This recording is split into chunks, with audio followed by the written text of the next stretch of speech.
The Executive Office for Immigration Review is proud to present the following training video, Recognition of Organizations and Accreditation of Non-Attorney Representatives. Stay tuned. Hello, I'm Steve Lang, Program Director of the Office of Legal Access Programs at the Department of Justice's Executive Office for Immigration Review, or EOIR. You may have heard that EOIR recently published a final rule related to its recognition and accreditation program. In this video, we're going to explain the steps an organization already recognized by EOIR needs to take to maintain its status with EOIR. Hello, I'm Peggy Gleason. I'm the Assistant Program Director at the Office of Legal Access Programs. I'm going to be asking Steve questions about the new rule, and he'll be providing detailed information about the steps to apply for recognition for those organizations that were used to the former process. So let's get started. Both of us have mentioned the new rule, but what is the new rule?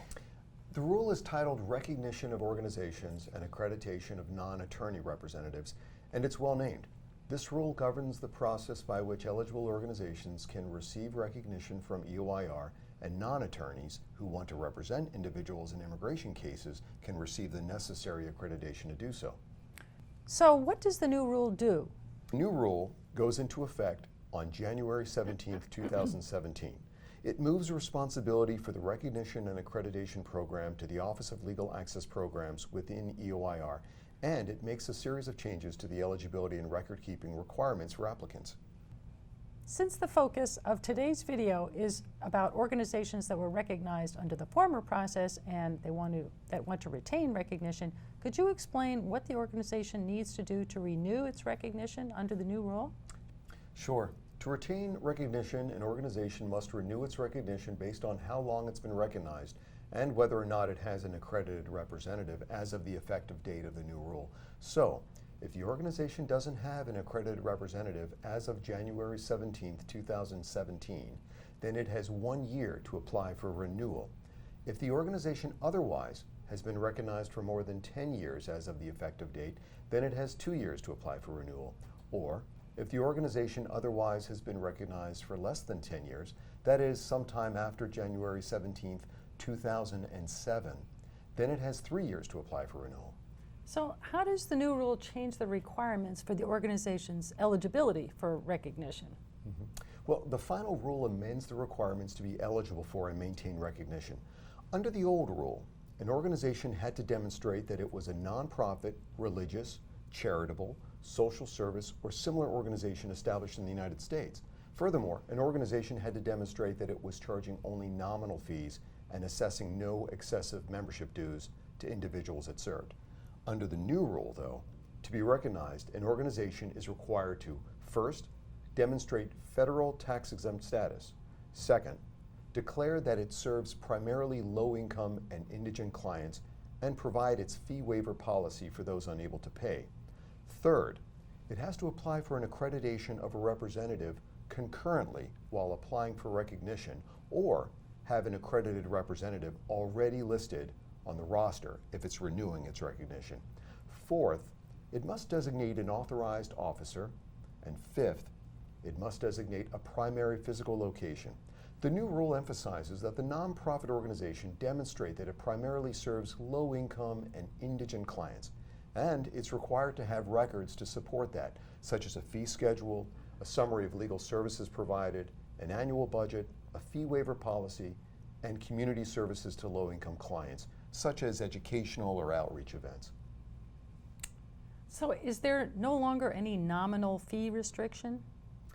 Well, that's correct. There will no longer be any specific fee restrictions. Well, so what records does the new rule require that an organization keep to be recognized? Well, organizations will need to keep records that meet the requirements of the new rule in order to submit those documents when the organization applies for renewal every 6 years or upon request from EOIR. I know that an organization must retain at least one accredited representative in order to be recognized or to renew its recognition. So what happens if an organization loses its accredited representative, as sometimes happens? Well, while you're correct that a recognized organization must have at least one accredited representative, an organization can be granted inactive status if it loses its accredited representative until it has another. Keep in mind that a representative immediately loses accreditation with the organization when the representative leaves. The organization should immediately contact EOIR so that the person's name can be removed from the organization's roster of accredited representatives. That is part of the necessary reporting I'll talk about a bit later. So what if the organization has an attorney on staff? Are they required to have attorneys on staff? Good questions. An organization doesn't need to have an attorney on staff to gain recognition, though it's certainly helpful in meeting the requirements to provide knowledge and experience in immigration law and procedure. That said, having an attorney on staff doesn't meet the requirement to have an accredited representative. That might seem odd to some, but remember that the purpose of recognition is to allow organizations to provide legal representation through non-attorneys. Accreditation is not meant for licensed attorneys. It's also important to note that an attorney who's been restricted from practice of law is ineligible, not eligible to be an accredited representative. Understood. So what about organizations that have branch offices? Does each office have to apply independently for recognition? No, and that's a change in procedure we're pleased to announce under the new rule. Under the new rule, an organization may request extension of its recognition at the time of application or any time after approval. Such extension can go to multiple locations without the organization needing to apply independently for each location. I should note too that a representative's accreditation is extended to each office where an organization's recognition is extended. That accreditation, however, cannot be transferred from one organization to another, only from branch to branch of the same organization. All right, so if an organization shares recognition among sites, then they also, their accredited representatives share accreditation. Those are positive changes. After going through the whole application process, does the organization have to do it again the next year? No. Newly recognized organizations have a 2-year conditional period, but once the conditional period is over, then those organizations, along with the other recognized organizations which are currently recognized, have to renew every 6 years. So what is conditional recognition? Sure. Conditional recognition is a status granted to an organization that's generally applying for the first time. Understood. And will the organizations have to pay a fee every time they apply? No, there's never a fee to apply for recognition or accreditation or to renew these. We want to encourage as many qualified organizations as possible to seek and receive recognition and accreditation. Okay. You said qualified organizations. What is it that would make an organization qualified for recognition? Of course, this is a very important question which really gets to the heart of the rule. We strongly encourage organizations seeking recognition to review the application and related information carefully. They can also reach out to EOIR for assistance if they need, and I'll provide some contact information to do so at the end of this video. Organizations must show nonprofit status, a designated authorized officer, a non-attorney representative who's qualified for accreditation. They would submit all of these to EOIR with 2 forms, an EOIR 31 and an EOIR 31A. An organization must submit several documents to show nonprofit status. These include, first, a copy of its organizing documents, including a statement of its mission or purpose. Second, a declaration from its authorized officer attesting that it serves primarily low-income and indigent clients. Third, a summary of the legal services to be provided. And fourth, its annual budget for the current year, and if available, its annual budget for the previous year. If an organization charges fees for legal services, then it must also submit fee schedules and organizational policies or guidance regarding fee waivers or reduced fees based on financial needs. Of course, we also welcome submission of additional documentation to demonstrate nonprofit status and service to primarily low-income and indigent individuals. This might be something like a report prepared for funders, or information about other free or low-cost immigration-related services, like an educational event. All right, you mentioned an authorized officer. Are there particular steps that an organization needs to follow in order to have their officer authorized by EOIR? No. EOIR doesn't need to be involved in the selection of this person, nor does EOIR evaluate the person. The authorized officer is the organization's appointed person who's able to act on behalf of the organization on all matters related to recognition and accreditation. Naming one point of contact like this facilitates communication between EOIR and the organization and provides accountability. All right, now that I understand the authorized officer, let's talk about the other very important person in this process, the recognition process, and that would be the accredited representative. What makes someone eligible to gain accreditation through a recognized organization? Well, you just said what's one of the most important pieces. The individual must be associated with a recognized organization.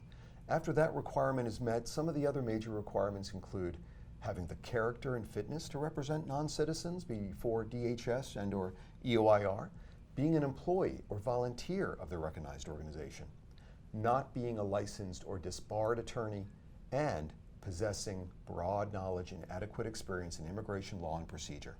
On that last point, if an organization is seeking full accreditation, that is, the ability to represent individuals in front of both USCIS and EOIR, then the organization must establish that the individual also possesses skills essential for effective litigation.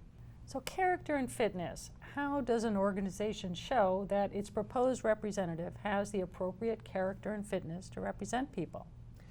There's no one particular way to demonstrate character and fitness.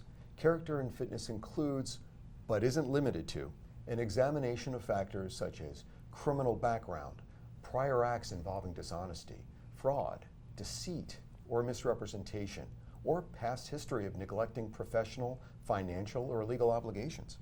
After reviewing the submitted materials, EOIR must be satisfied that the proposed representative is trustworthy and reliable. So does EOIR have a specific number of hours of training that one must demonstrate for eligibility for accreditation? No, EOIR doesn't require a specific number of hours of training, but an application or a request is strengthened by each hour of documented training. EOIR wants to see if the proposed representative has enough hours to show the knowledge needed both to represent non-citizens generally and in any specialty within the mission of the organization. Does accreditation expire? Yes. Like recognition, accreditation does expire.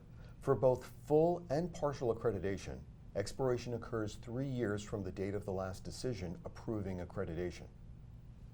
So when we talked about the relationship between an organization and a representative a little bit ago, you mentioned a requirement to report changes. Can you expand on that? It sounds important. Yes, and thank you for bringing that up. An organization must promptly report through formal correspondence any changes to its contact information, such as name, address, telephone number, fax number, and email. EOIR also expects the organization to report any changes in staffing or structure. This is especially important if the organization no longer provides immigration services.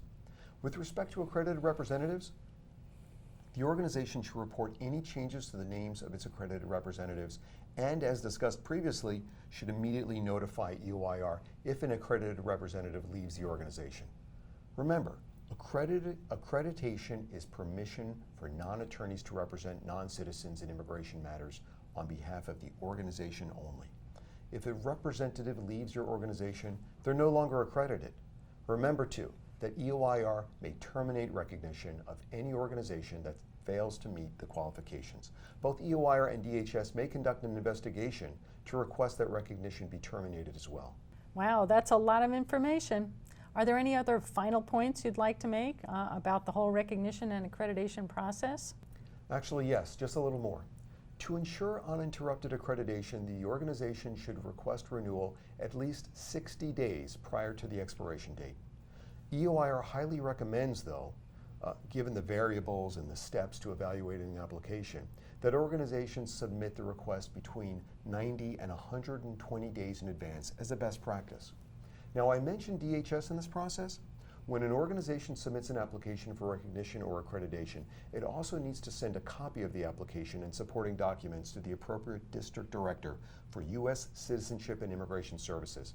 However, it's no longer necessary to also send this information to Chief Counsel for U.S. Immigration and Customs Enforcement. So I know this was a lot of information, and I hope our viewers have found it helpful.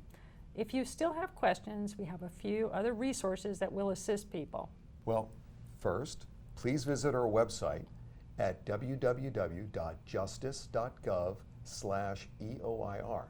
You can also contact the new RNA Help Desk by email or telephone, and that information's on our website. The help desk operates limited hours, so please be patient if you're waiting for a response.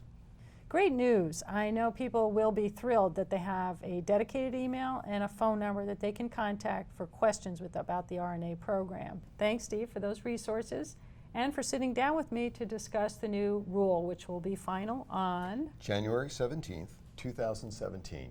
And thank you, Peggy, for this opportunity to provide people with this important information. And thank you for watching.